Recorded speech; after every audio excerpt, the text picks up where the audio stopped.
finest bay in the Far East, large enough to accommodate all the fleets of the world. We shall dock at Pier 7, a new double-decked concrete structure 1,000 feet long, built and maintained by the Philippine government. Awaiting us is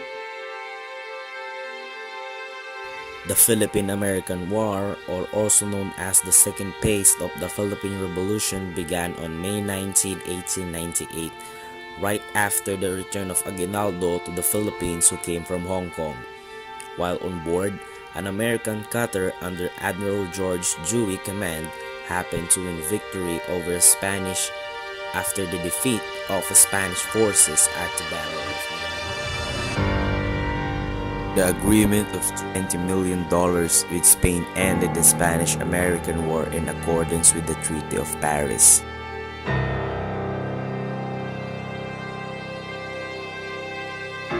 The first president of the Republic of the Philippines, General Emilio Aguinaldo, was elected, but this was short-lived. Bilang presidente ng Pilipinas, pinapahayag ko na ang bansang ito ay malaya na. Mabuhay!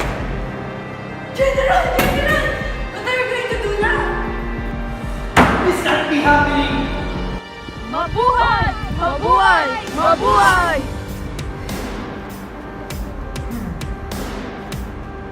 You know what? Let them be. The US opposed this declaration, who had plans of taking over the Philippines and led to a guerrilla war against America.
The Filipino-American War resulted in the defeat of the general and the guerrilla war.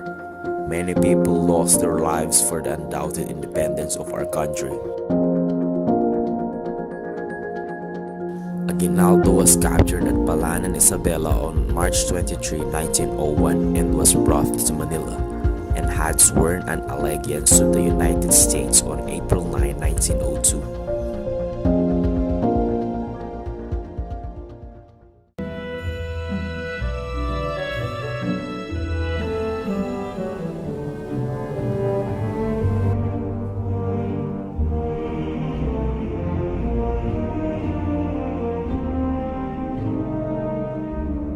The Americans reopened schools where the first teacher were the American soldiers, known as Thomasites.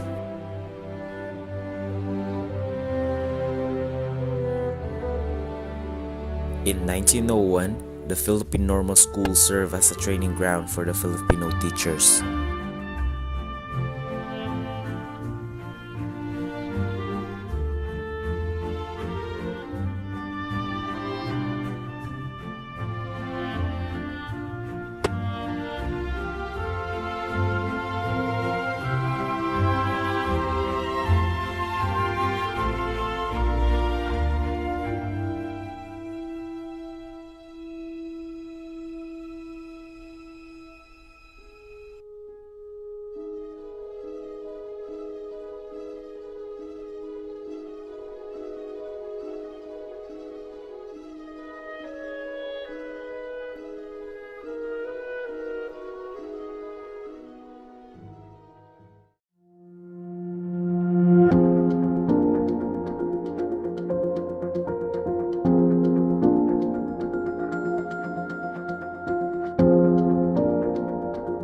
It was created on March 16, 1900, also known as the Second Philippine Commission. It enables the Philippines to establish a civil government and train Filipinos in self-government, guided by a set of instructions issued to it on April 7, 1900 by McKinley. According to William McKinley, the Philippines are ours, not to exploit, but to develop, civilize, educate, and to train in the sentence of its self-government.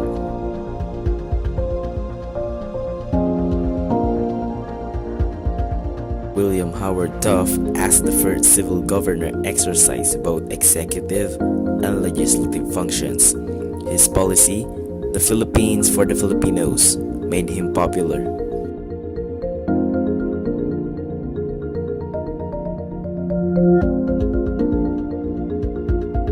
Also known as the Cooper Act, sponsored by the U.S. Representative Henry A. Cooper. On July 1st, 1902, the Philippine Bill Act passed by the Congress. It created the Philippine Assembly. One of the provisions is the Bill of Rights for every Filipinos and conservation of the country's natural resources for the Filipinos. The Philippine Bill of 1902 gave the Filipinos the right to be presented by two resident Filipino commissioners in the United States Congress. They could speak out for or against any bill in Congress affecting Philippines. America made a policy to appoint qualified Filipinos to government positions. Signed by President Woodrow Wilson on August 29, 1916, also known as the Philippine Autonomy Act. It contained Americans' promise to give independence to the Philippines. It defined the structure of the government, the powers and duties of the officials, that provided for a Bill of Rights for the Filipinos. The power has three divisions: the executive, the legislative, and the judicial power.